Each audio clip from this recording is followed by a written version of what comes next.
Okay, so this is part 2 of the video. Unfortunately, my alarm went off, and for some wonderful reason in Android, that stops the video recording. Sorry, just distracted. Bailey is. What you found, Bailey? What you got? No, he's not going to do it. He was bouncing. He has a habit of sort of bouncing in the air about 3 feet. I wondered if I could catch it. So yeah, sorry. As I was saying, there have been some surveys, and then those have been reported in the press, saying it's a terrible time to be an author. It's not worth doing it. It's not worth getting into it.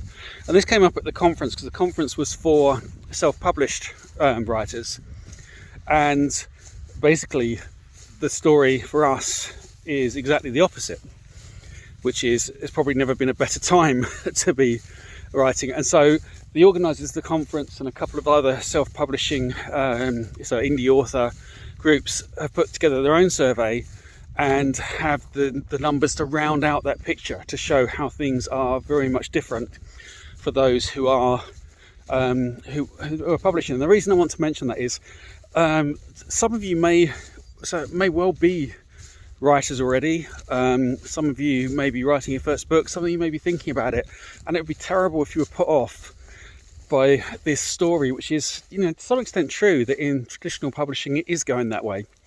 But traditional publishing is, well, I clearly think it's not the way to go, because I've published 21 books myself.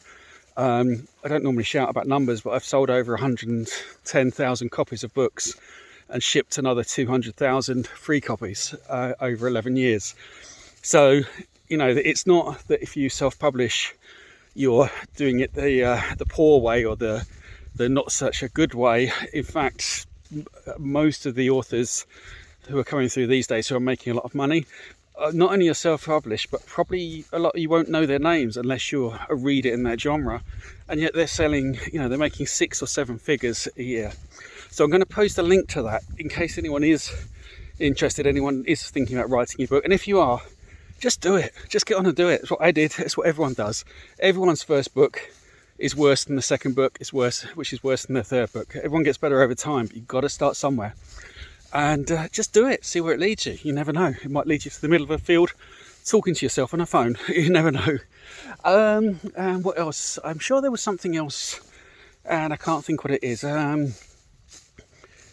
No, I guess in terms of what I'm working on, so obviously Wanderer 9, Hellfire 4, I need to transcribe.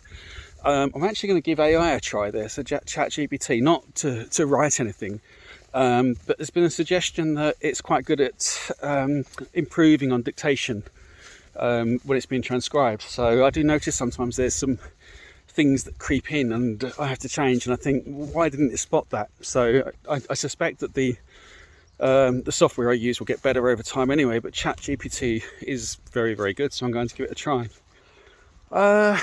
Other than that, I can't think what else it was, so maybe I'll add a third part to this video. I should say, oh, here comes Darcy with a big smile on her face, which is lovely to see.